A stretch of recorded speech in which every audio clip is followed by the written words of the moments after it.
by the way? Dog's in a bed.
Evening. I hope you are all well today. I don't know why it's done that. There you go. I hope you're all well today. Got a match preview for you today. Just going to quickly go through some of the latest news as well, and kind of cover a couple of things off today. Obviously, we had a brilliant result during the week. Always good to fight back with a win. Bounce right back. Great 3-1 win away to AC Milan. Look at that AC Milan team as well. There's about 4 or 5 players in there that you would easily take in your team, in most Premier League teams. So to get a result like that with a couple of changes is brilliant work. Wanted to do a match preview against Bournemouth. Interesting team. Our director of football should know quite a lot about them because he was the technical director there for many years. A lot of players he signed, so should give Slot some good insights into their team. He should have some really good data as well, to be fair. Obviously, Ali's injured, which is a big blow.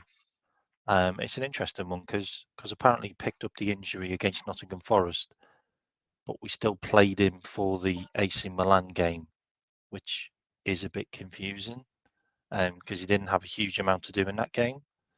That's an interesting one that we probably need to look at.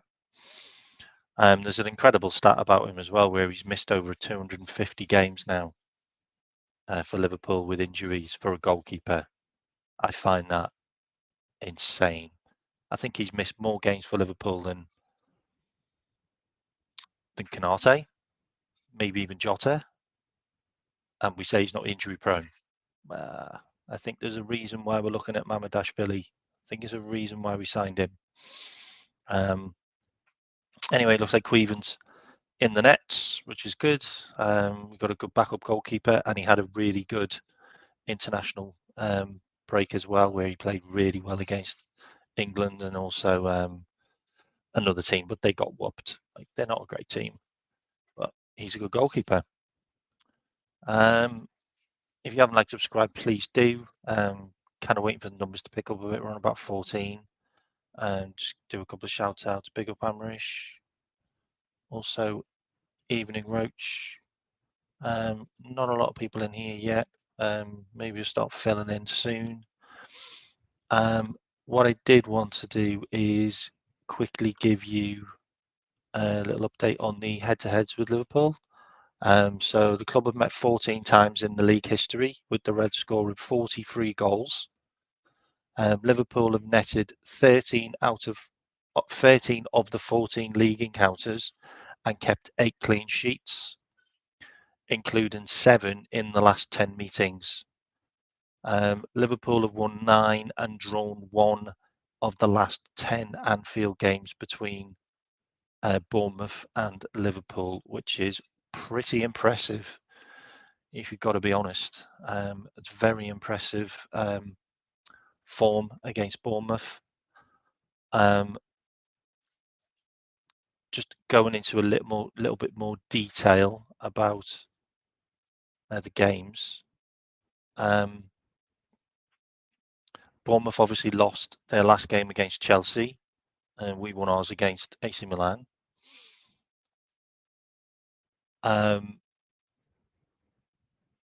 So Andoni's men clung on the final few moments, and they would have gone 4 games without losing at the start of a Premier League season. But Christine Nkunku scored a last gasp winner. Their form is 2 draws, a loss, and a win for Bournemouth, because they won in the I think they won in the Carabao Cup against, who did they win in the Carabao Cup? I think they won in the Carabao Cup against someone, but I'm not sure who. So we're looking at a Premier League debut for Federico Chiesa. He obviously came on and had his Champions League debut for like 3 minutes. We're obviously missing Harvey Elliott and Alisson Becker with a hamstring issue. Kostas Tsimikas obviously played against Milan. Andy Robinson was rested. Also, Luis Diaz was rested, and Cody Gakpo came in for the Milan game. They're both probably going to start, as in Andy Robinson and Luis Diaz back in their retrospective left-sided positions. As far as Bournemouth are concerned, they've got a debut for Kepa Azbalaga in goal. They are missing Tyler Adams with a back issue and Django Ouattara with an ankle issue. They're the 2 players that are missing. So Evan Nielsen still hasn't scored for them, and he got substituted, and he also missed a penalty. And it looks like they may bring Enes Unal back into their team. Potential starting 11 for us is Keller, Trent, Canate, Virgil, Robbo, Grav, Mac, Salah, Szoboszlai, Diaz. And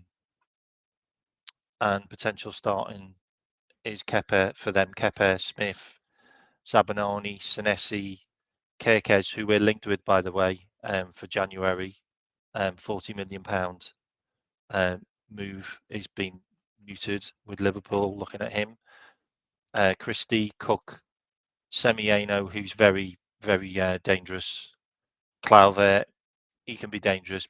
Tavernier has got to be their standout guy. I think he's a really good player. Marcus Tavernier and Unal. They probably will play Evan Nielsen because they spent 40 million quid on him. I'm not going to talk about the odds because that kind of backfired when I was talking about the odds for the Nottingham Forest game, because the odds were ridiculous. I think it was like 12% odds. So the main score line is over 2.5 goals for Liverpool, which is 70%. Both teams to score is 57%. Liverpool 73% to win. 15% draw, and I'm not going to say Bournemouth because I jinxed it last time. So I'm not going to say that again. In the last 1, 2, 3, 4, 5, 6 competitions, 6 games in all comps, Liverpool have got 4 wins, 1 loss, 1 draw. We've scored 7 goals. They've scored 5, so they are scoring goals. However, they've lost 2 in their last 3 and 3 losses and 2 draws in their last 6 games. So it's an interesting one for them. Let me know what you're thinking in the chat. I'll give you a couple of shout outs as well. Big up Brian, hope you're well. Big up Philip. Anyone else in? No, it's quite quiet. It's quite quiet in the chat. I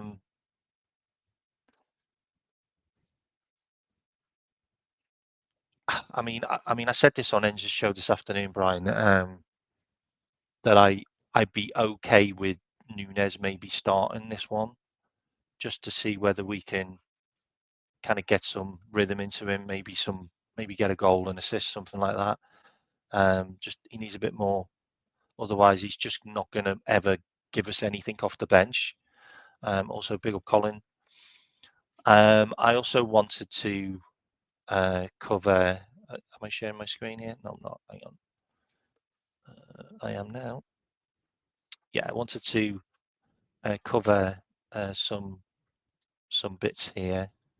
Let me just zoom in. Okay.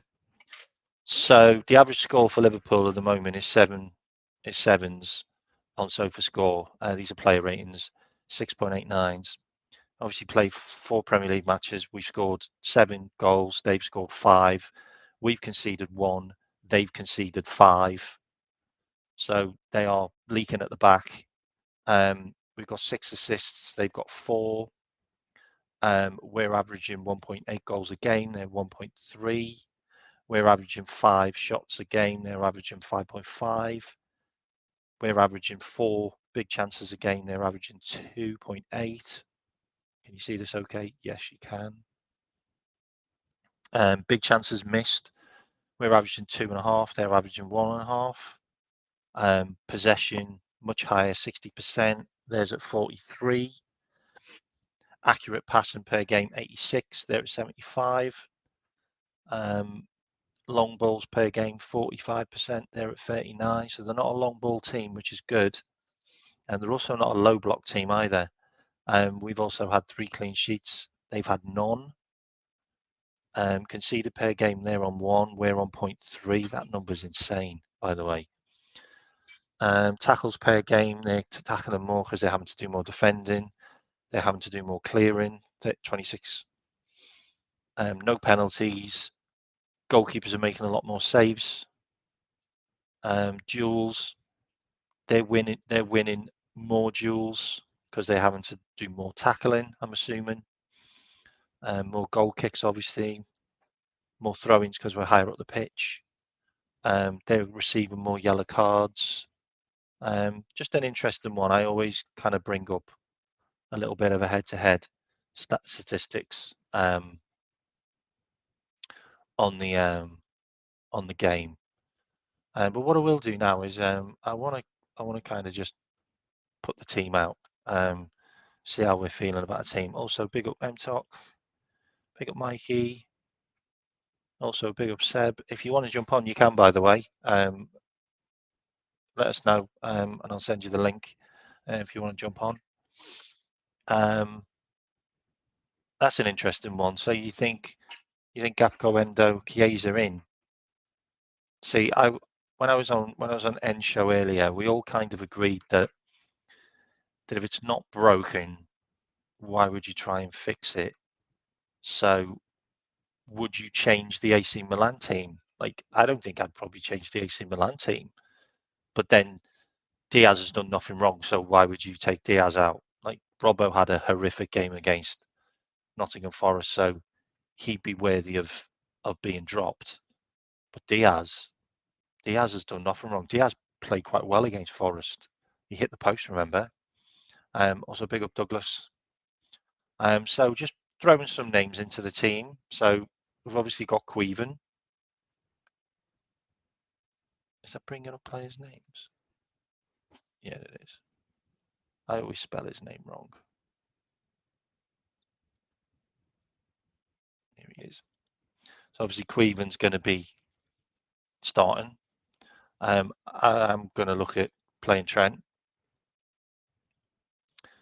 and he has to play as a right back in this game because he was absolutely brilliant against Rafa Leao.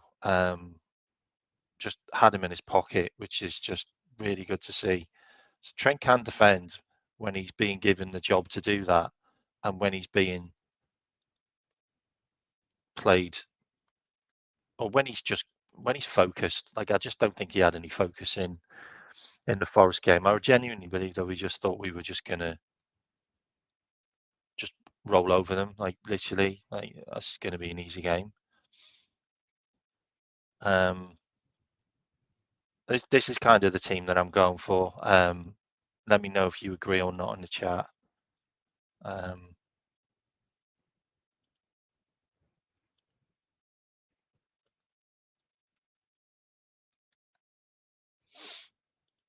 Let me know if you agree in the chat.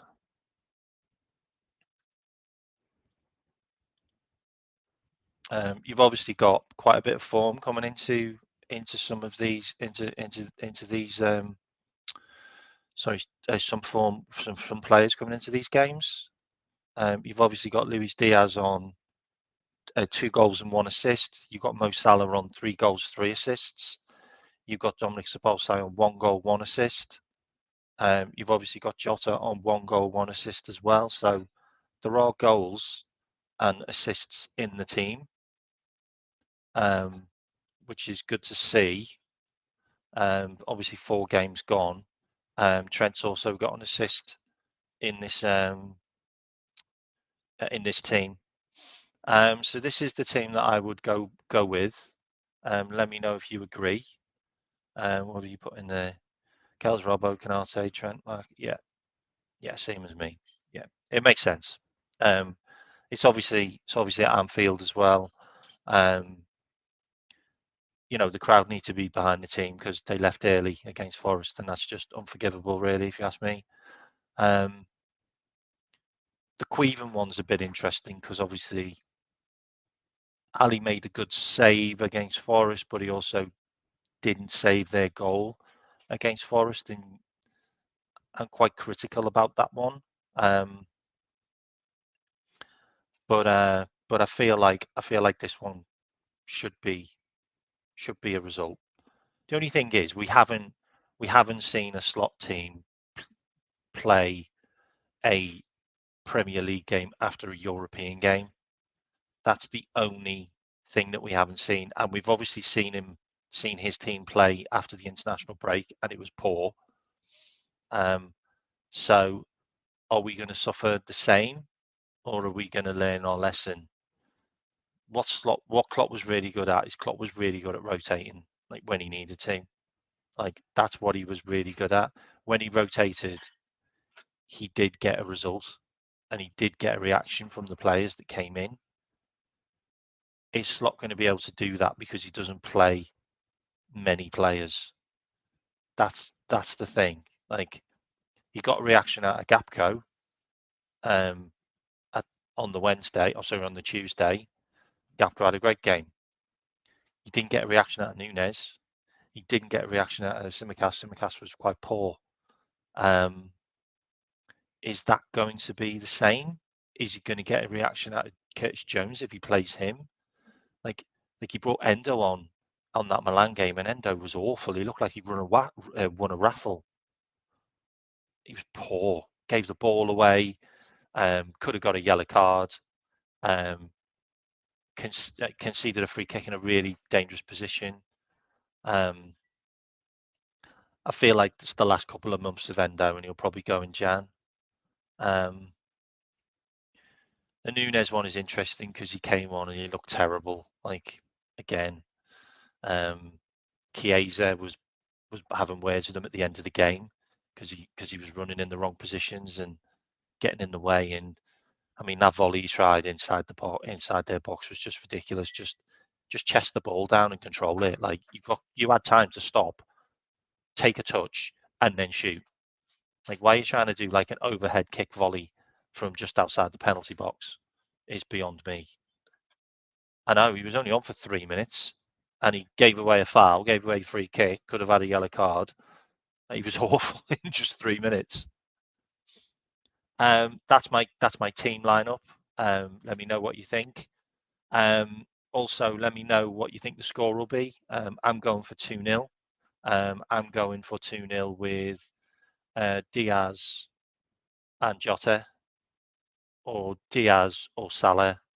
I was looking at the numbers as well, and Salah scored 9 goals in the last 9 games against Bournemouth. So for me to not say Salah isn't going to score is probably a bit silly, but I'm going for Diaz and Jota.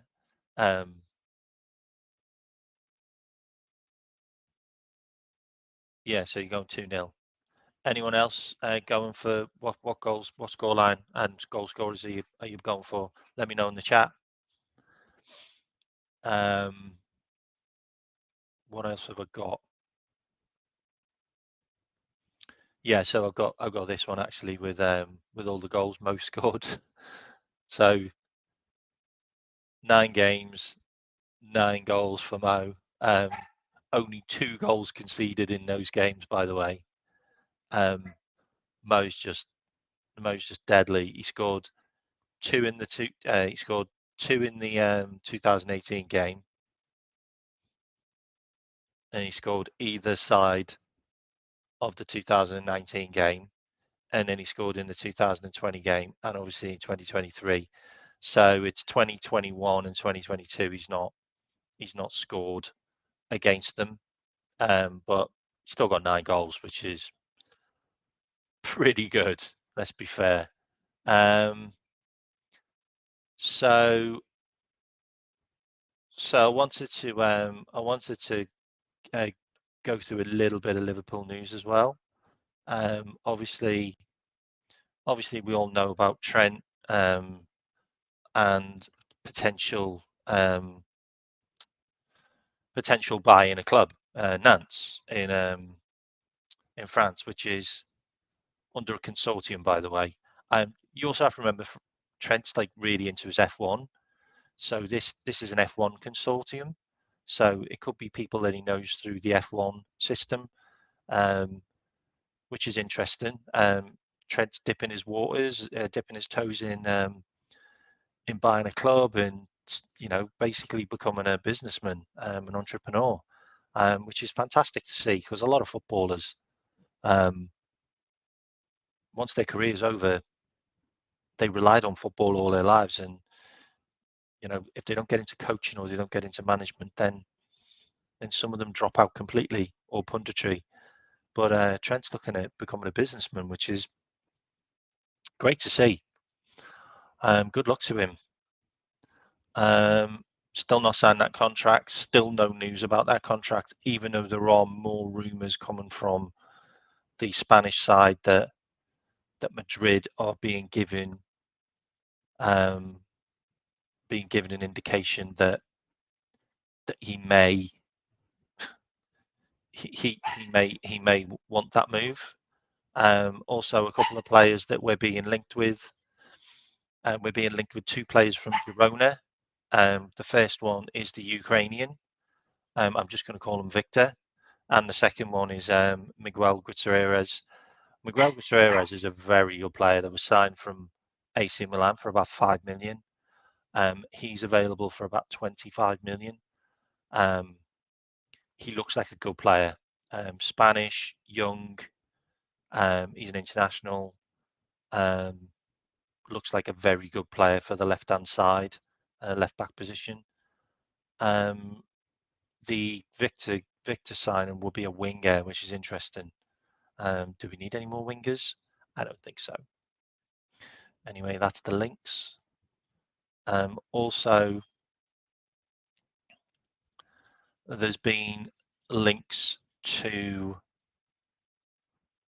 Seville defender Luc Baldi, who's a French international. He's got a £42 million release clause. However, that's being dropped to 25 due to Seville's financial situation. He's just re-signed a new contract, which I believe was the reason why they did this, is to make sure that they get a bit more money for him. He looks like a really good player. Like, he's tall, he's good on the ball. He's been to a couple of European finals already for Seville. He's also got French caps. He looks like another good French centre back on the conveyor belt. I think he's 24, I believe. Yeah, 24. He could be a really shrewd signing. He's a left-sided player as well, left-footed. He could be a really shrewd signing for Liverpool. Under 25 million. You know, Mamadashvili, he was about 26 million. And then we go and get Luke Baldi, who's 24 years old, for another 25 million. Could be a really good sign in that. Watch this space.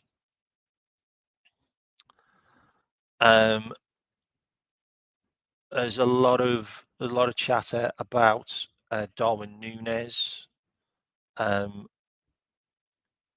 So Liverpool have been looking at Victor Gyökeres as a replacement. That could be a really good swap in my eyes.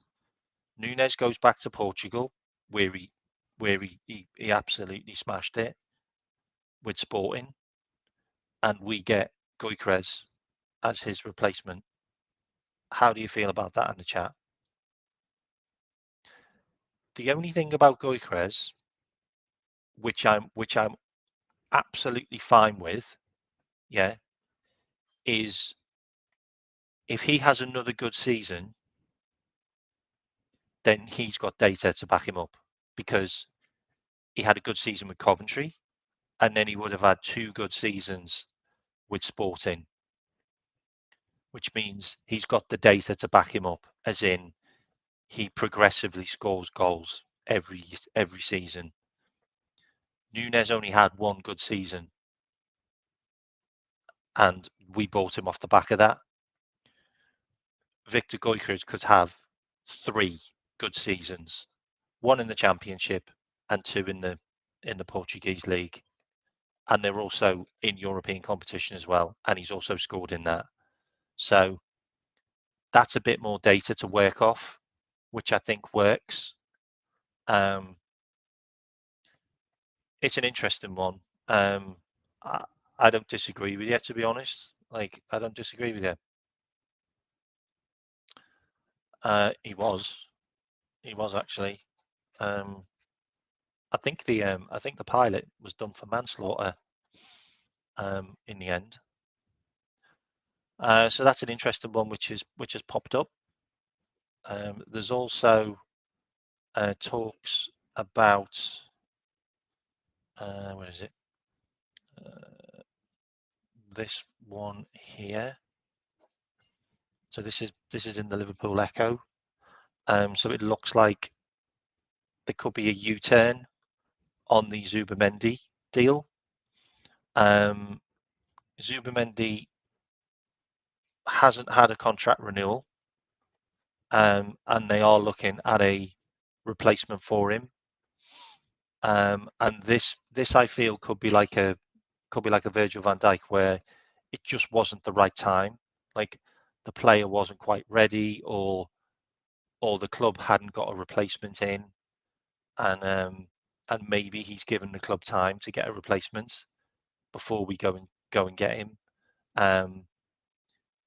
It's an interesting one, because I think he'd be a fantastic player for us. Like, I think you just sell Endo and you just bring Zubamendi in.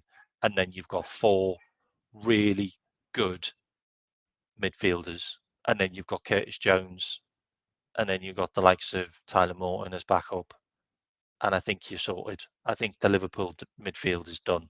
Like, I really do. You've got players that can all play in multiple positions, and they're all really good on the ball, and they're all really good at being press resistant. I think that would work very, very well. So that one could still happen. There are conversations. Um, so so Richard Hughes is still in contact with Zubamendi and also Real Sociedad, and they've been really poor this season. He's been their best player, and they've been garbage. I think they've lost like the last 3 games. So this has also come out as well, which is Mo Salah's agent has been spouting his mouth off to the media, basically saying that they don't know anything about Mo. They know nothing about what's going on. So he wrote on X, all those journalists who imply having inside information about Mohammed's future are, are making claims posts based on absolutely nothing, just click whoring. Sources close to Mohammed don't exist. This post is really to tell you all that they don't know. So basically, like, we can sit here and say, oh, there's contract talks, or there isn't contract talks. We don't know. None of the journos know. And the only people that know are the club and Mo and his agents, and they're not telling anyone. So I think we just have to wait on that one. I think we probably just have to wait on Virgil van Dijk's one as well, and also Trent's one. I think it's just a case of just waiting. If they happen, they happen. If they don't, they don't. You can blame whoever you want, but all my blame is going on the previous regime who let them get to just over a year left on their contracts before we got new management in. That's how I feel about it. You're not going to change my mind. I'm not going to pay Trent 500 grand. I'm not going to pay Mo 500 grand. I know the club want to offer Mo less because he's older, and you should. It's sensible to offer him less money, because why would you offer someone more money when they're over the age of 30? That doesn't make any sense. That's the kind of stuff that Manchester United do and other clubs do, and it gets them into loads of debt and gets them into problems. If they don't want to sign a new contract, and they think they can go and chase the money in Saudi Arabia, then we sell them in January, and we make a 300 million off the 3 of them, and then we go and buy 300 million pounds worth of players. Simple as that. It's just as simple as that. Like, for me, if Virgil, Trent, and Mo all decide that they want 500 grand and we're not going to give them it because we shouldn't, and Saudi Arabia come knocking, I'm going to go on off screen now, and Saudi Arabia come knocking, then we sell all of them for 300 million, 100 million each. That's your minimum. 100 million for Salah, 100 million for Virgil, 100 million for Trent, and we sell all of them for 100 million each, and then we go and get Mohamed Kudus to replace Mo, or Kvaratskhelia. We go and sign them, or we go and sign Rodrigo to go and replace Mo. Remember, we've still got Chiesa, by the way, so we go and sign them to replace Mo, and then we go and sign who? We maybe go and sign Balde, or we go and sign Anasio, or we go and sign the guy from Italy, Bastoni. You could get any of them for a decent price. You get Bastoni for under 100 million, and you go and sign them, or if you don't want to go and sign Mohamed Kudus, then you go and sign Eze. Eze's got a 60 million pound release clause. You go and sign Eze. Eze will do a job. Eze will get you goals and assists. And then the Trent replacements, I really don't know. Maybe you go and sign Frimpong. Maybe you go and sign Frimpong. You know, I don't know. Like maybe Bradley's good enough.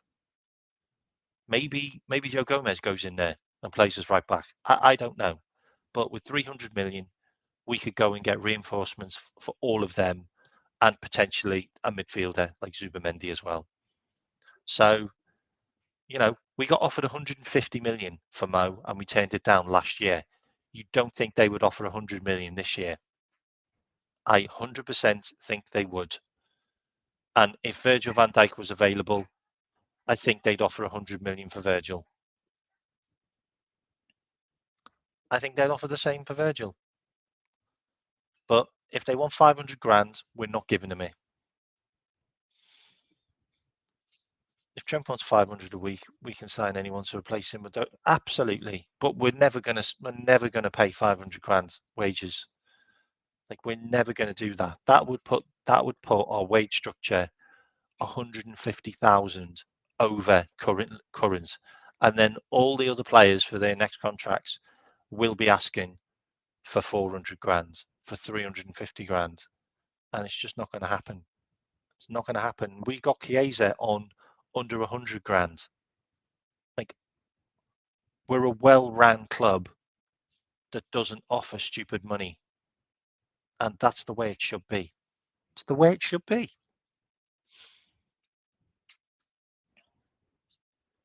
They are. I mean, Bradley's only on like a 20 grand, I think. If they only have 6 months left, that's not 6 months. They'll have. Is it 6 months or 12 months?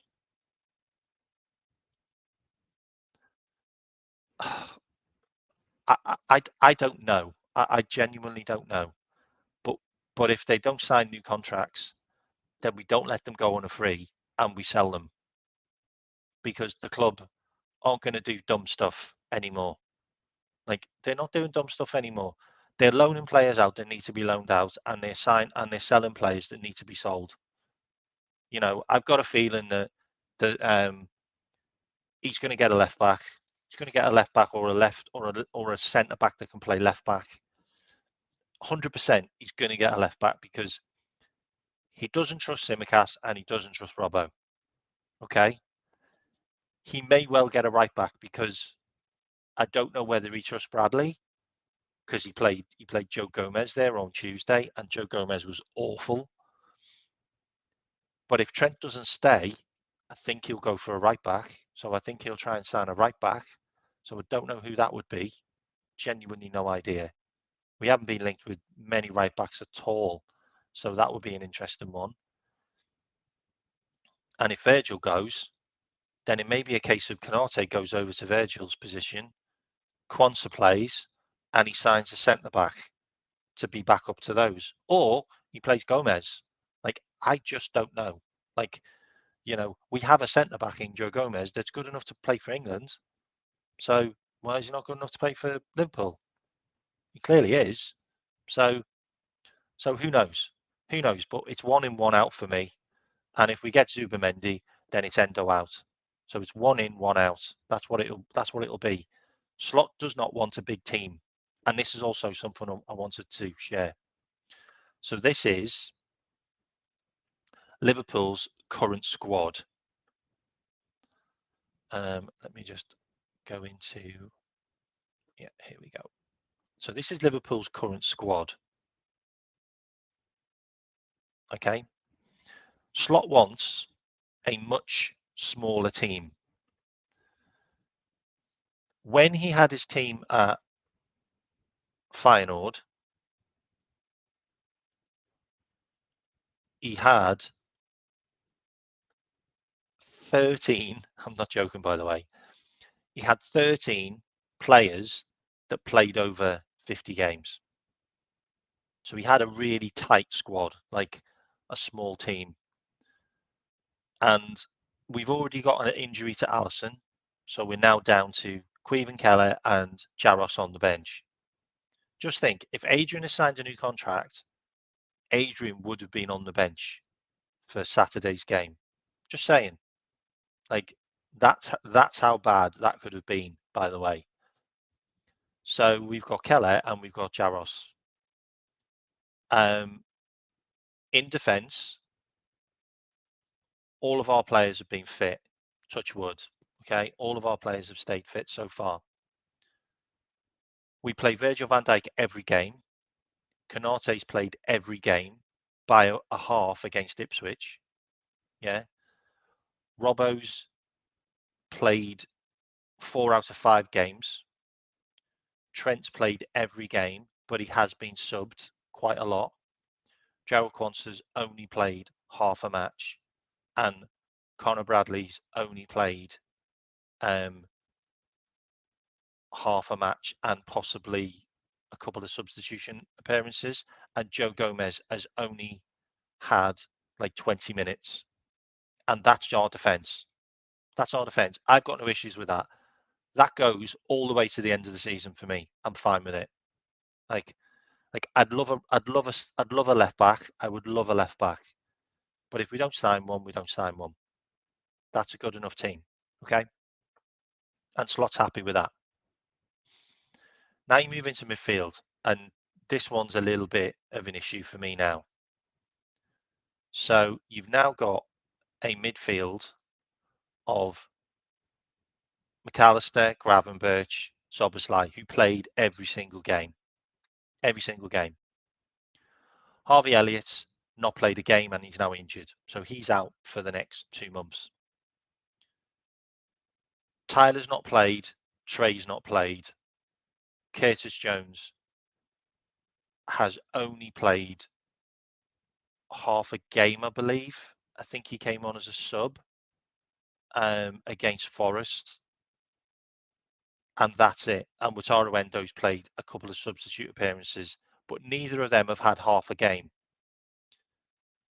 So you're looking at a midfield where you don't have a number 10 type player apart from Harvey Elliott, who's injured.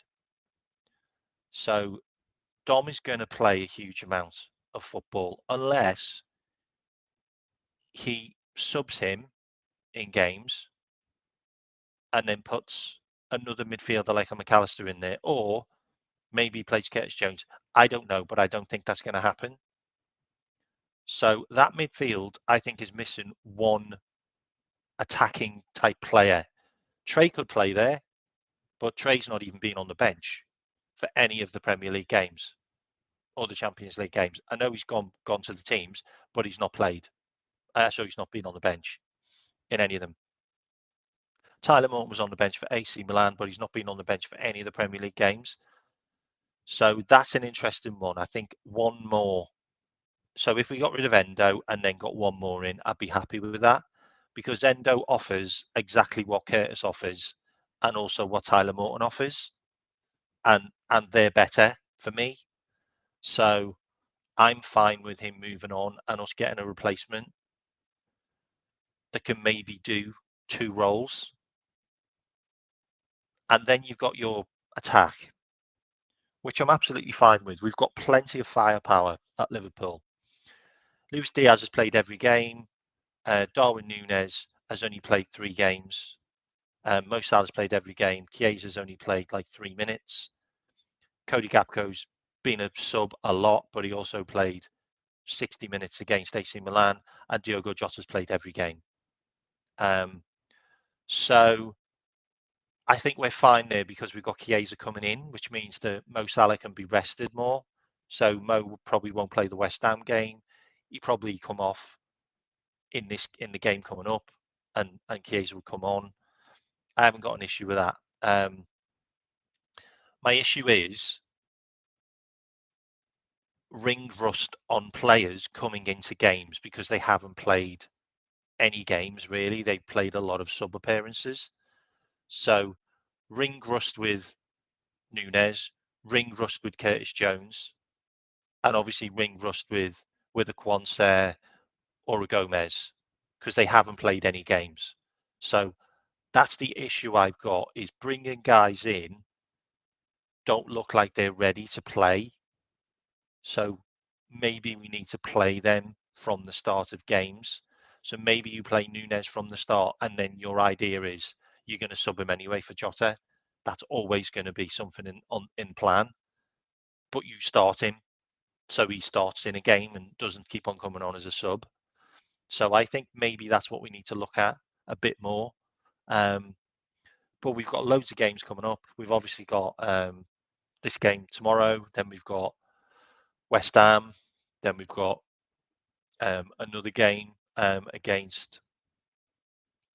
I'm just going to have a look who we're playing actually. So we've got West Ham. So we got West Ham coming up after Bournemouth, and then we've got I don't even know. Hang on, sorry. Then we've got Wolves away. Then we've got Bologna at home, who got beat in the Champions League already. Sorry, my screen's just gone. Actually, I'm going to share my screen so you can see this. We've obviously got West Ham. So that's been moved. That's been rescheduled. Sorry, that's been rescheduled for the 25th. So that's on a Wednesday, I believe. So we've got Bournemouth at home, then West Ham at home. Then we've got Wolves away on the Saturday again, or a Sunday maybe. Then we're back in the Champions League with Bologna at home. Then we've got Crystal Palace away. Then we've got Chelsea at home. And Crystal Palace is nearly kick off as well. Then we've got Leipzig away. Then Arsenal away. Then Brighton at home. And then we have a lot of home games. But they come in thick and fast. And the worry for me, like I said, was ring rust from players coming in to the game. Hopefully he gets to start a few and gives them a bit more game time, so they're not ring rusty. Because Joe Gomez looked awful when he came on. Darwin Núñez looked really poor when he came in. Diaz looked okay. I haven't seen Curtis Jones come in at all. Endo looked terrible when he came on.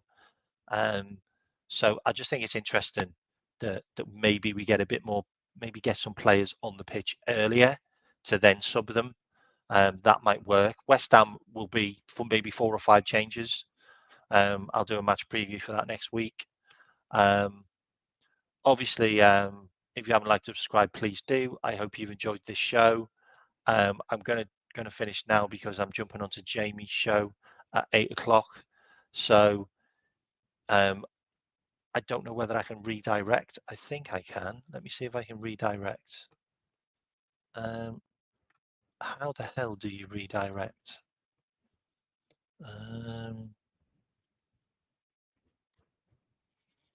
Can I direct?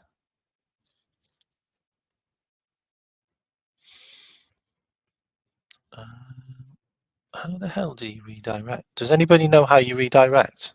Because I don't know how to do it. Okay, so can I guest can stream to their internet? Okay, I don't know how to redirect. If anyone knows how to redirect, that would be great because I don't know how to do it. I'm quite new to this. No, I don't know how to redirect. Oh, is that it? No. Select destinations. Oh, can I select? Is it when you select a destination? No, it's not. Oop, hang on. I'm opening pages that I shouldn't be opening, and I don't know what I'm doing. Okay, let me cancel that. You're in the process of adding a destination. No, cancel. Okay, I don't know how to do that. Okay, I don't know how to do that. If has anyone got any questions, I'm going to do another 10 minutes. So if you've got any questions, put them in the chat. If you do want to send me a super chat, please do. It's nice to get donations to pay for the channel because I now I now pay for a subscriber for StreamYard, which obviously gives you all of this fancy stuff. If anyone's got any questions, ping them over now, and I'll read them out.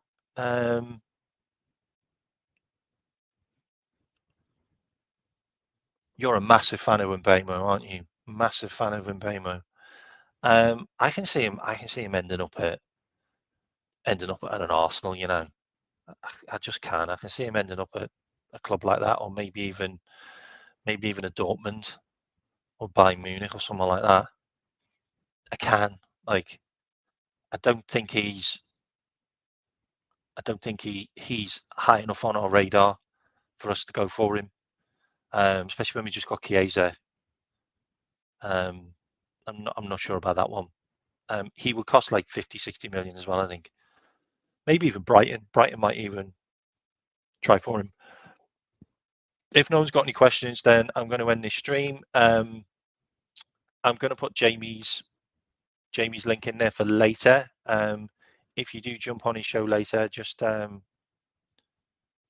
write in KMAC Raid, so he knows that you come from here.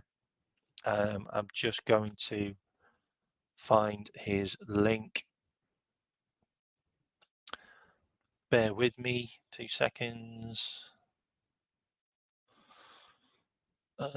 Where is it? Subscriptions. Oh, that's it there. I've just literally come out of it. There it is. So I'm going to share that link in the chat. So yeah, this channel starts at this show will start at 8. So just jump onto that, and you can follow this up later. But yeah, that's my preview show covered. I think it'll be 2-0. Couple of goals. Diaz, Jota, or Jota, Salah, either or. Be happy with that. Hoping for a clean sheet. Hoping for more concentration from the start, and potentially a couple of changes, but I think they'll just be the standard Diaz and Robertson coming back in. I think he just plays normal team. Maybe he does. I'd like him to start just so he's got some games under his belt, and maybe we can put him in the shop window if we're not keen on keeping him. No one's going to buy him if he doesn't play. But that'll be me for today. Hope you enjoyed the show. If you haven't liked and subscribed, please do. I am out of here. Check out Jamie's show at 8 o'clock, where I'll be on there with a few others. Much love. Up the Reds.